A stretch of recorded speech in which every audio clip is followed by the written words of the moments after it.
Bom, Zé, vamos receber aqui agora o nosso entrevistado aqui no estúdio, o médico Ricardo Eide. Ele que é especialista em esporte e é um dos maiores nomes quando se fala em concussão, que é o choque na cabeça. Bem-vindo, doutor. Seja um bom dia para o senhor. Bom dia, Zé. Bom dia, Cláudia. Bom dia, espectadores. É um prazer estar aqui com vocês. Prazer é nosso em recebê-lo. Você participou aí no final do mês passado do 6º Congresso Internacional de Concussão, né, no esporte, na Holanda. Foi, inclusive, o único brasileiro por lá, né? O que foi discutido? Conta pra gente. Esse congresso acontece a cada 4 anos. Por causa da pandemia, esse último adiou um pouquinho, né? Ficou 2 anos com atraso aí.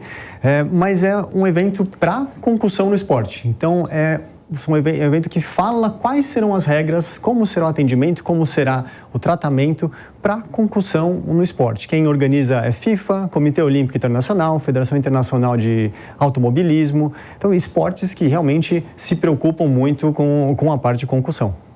Zé, pode fazer a sua pergunta. O Zé que entende muito mais aí desse assunto do que eu. A gente chegou a abordar outro dia, inclusive com o Éder Joffre doando até o cérebro dele para pesquisa nesse tema, e a gente falava que há um crescimento muito grande dessa preocupação, aumentando estudos para que busque-se uma solução, né, para que, inclusive, entidades esportivas muito preocupadas, ex-jogadores, as famílias começam a reclamar, às vezes, eventualmente, até entrando na justiça, enfim. Doutor, o que caminhou nesses últimos anos, já que você acompanha tão de perto, para aprimorar o trabalho médico, para se proteger? Na verdade, a gente está falando de proteção ao atleta, né? Falando de prevenção e também especificamente de tratamento e evolução adequada, né? Então, o que se estudou muito nesses últimos anos é como diagnosticar adequadamente uma concussão, um trauma, concussão cerebral, um trauma de cabeça, e como evitar que esses traumas de cabeça se multipliquem, como tem uma sobrecarga deles, né? Muitos deles somados para ter problemas futuros. Hoje é uma grande preocupação e na elaboração do consenso, uma das principais preocupações é os efeitos a longo tempo, né, de concussões cerebrais repetidas e somadas e tratadas inadequadamente. Então, a gente está pensando muito na parte de como tratar isso, como prevenir, sendo que é uma das poucas lesões que até mudam a regra nos esportes, né? Então, eu gostaria de saber justamente isso. Mudam as regras no esporte, né, doutor Ricardo? Você foi médico da seleção feminina de futebol, daqui a 9 dias já começa a Copa do Mundo. Você, inclusive, essa mulher também é do esporte, né? Ela é jogadora do Santos, não é? Qual a preocupação e os cuidados médicos aí que se vai ter nesse momento? Já existe alguma regra que vai funcionar na Copa ou ainda não? Existem algumas que já aconteciam anteriormente, né, e vão continuar acontecendo agora de uma maneira um pouquinho mais aprimorada. Então, existem questionários que a gente usa, né, nós usamos na beira de campo para identificar se teve uma concussão. Então, são questionários, perguntas que nós fazemos para o atleta, se ele sabe onde ele está, quanto está o jogo, se ele está com dor de cabeça, tontura, né? E além dessas perguntas, a gente tem sinais observáveis de concussão. Então, quando a gente percebe, o jogador bateu a cabeça, né, teve um trauma de cabeça, e ele sai meio cambaleando, aquele olhar vago, olhando para o infinito, demora para se levantar, é um sinal sugestivo de concussão.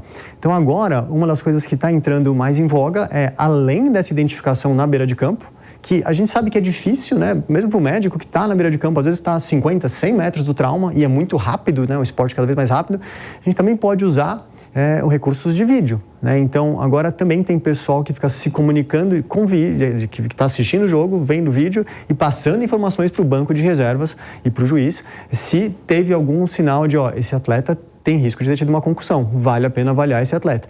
E no futebol especificamente, hoje nós temos 3 minutos para avaliar traumas de cabeça e o médico pode entrar a hora que ele identificar esse trauma. Ele não precisa mais esperar a autorização do juiz, assim como para parada cardíaca, o síncope, né, desmaio, a gente pode entrar assim que a gente identificar essas situações. Há algumas discussões, inclusive polêmicas, por exemplo, na Escócia, na Inglaterra, de proibir as crianças de 12 anos para baixo de não cabecear. Imagina como é que vai ser a preparação, né? Ali da base, não vai aprender a cabecear, né? Mas para proteger talvez a criança ali e tal. E uma outra coisa que está sendo muito discutido por entidades, também lá na Inglaterra, entidades dos jogadores de futebol, Associação de Jogadores de Futebol, pedindo uma nova regra no esporte, que é a substituição temporária. Porque o que vale hoje é o quê? O jogador teve uma concussão, Se o médico analisar e ver que não dá para continuar, tira do jogo definitivamente. Eles querem introduzir, até em cima do que aconteceu com um atleta do Leeds, em Leeds e Manchester United, que ele continuou do jogo, mas depois sofreu mais uma batida na cabeça e teve que sair, né? De fazer essa substituição temporária. Entra um jogador no lugar, quando ele tiver recuperado, e se tiver, aí ele volta para o jogo. Debates nesse sentido também no Congresso, doutor? Também ocorreram, né? Na verdade, o que a gente se preocupa muito no futebol, é uma das poucas modalidades que a gente não tem tempo de avaliação, né? Quando pega mesmo futsal, pega rugby, futebol americano, a gente consegue avaliar o atleta na beira de campo e com o tempo adequado. No nosso futebol, no soccer, né? É muito mais rápido, é muito mais difícil. A nossa decisão tem que ser tomada em segundos ou até um minuto, né? Mas e muitas vezes isso é insuficiente, né? Às vezes a gente até olha, né? Putz, às vezes fala, o médico errou, deixou o jogador voltar. E muitas vezes quando a gente avalia na beira de campo, o jogador está normal. E alguns minutos depois ele começa a manifestar sintomas. Ele começa a ficar com dor de cabeça, tem queda e assim por diante. Então realmente eles discutem possibilidade até, eles sugerem com substituições temporárias e adaptações nos esportes, se preocupando com isso, né? Existem esportes muito educados para isso, o rugby é super educado, o futebol americano tem um médico e uma pessoa responsável só para isso no estádio, né? E não é de nenhum dos times, ela fica responsável por isso e consegue avaliar de uma maneira melhor. E como você comentou, Zé, realmente é uma preocupação nas crianças, né? Não só nos clubes, né? De treinos e como que a gente vai prevenir isso, mas também especificamente até nas escolas, né? A gente tem que se preocupar não só no esporte, mas esses traumas acontecem no dia a dia também, não só com crianças, como adultos, adolescentes, etc. Agora o futebol deve mudar muito, né? Se não puder mais cabecear, né? Vai mudar um monte de regra de jogo, né? Eu não acredito, pelo menos que isso não é discutido, de não poder mais cabecear, né? Mas assim como boxe, UFC, outras lutas, mas é muito mais entender se diagnosticar a lesão adequadamente, como por exemplo, eu torci o tornozelo, o que eu vou fazer? A gente sabe que tem que ficar um tempo afastado, a gente sabe quais são os riscos. Para a concussão tem que ser a mesma coisa. Se a gente identificar uma concussão, nós precisamos, concussão cerebral, a gente precisa afastar o jogador, reabilitá-lo para depois voltar com segurança. A briga é essa, para conseguir diagnosticar adequadamente, tratá-lo adequadamente e voltar no momento correto, minimizando ou deixando isento de riscos de problemas futuros. Cláudia, uma pergunta que eu queria fazer, a gente está falando do esporte de alto rendimento. Doutor, e assim, vamos puxar um pouquinho aí e analisar o que pode ser aproveitado nos estudos, nos congressos, para quem joga aquela pelada, né? Ou então até no dia a dia da pessoa, né? As concussões que acontecem aí por uma batida, um acidente de carro, no dia a dia mesmo. É uma lesão, Zé, ela muda a vida das pessoas.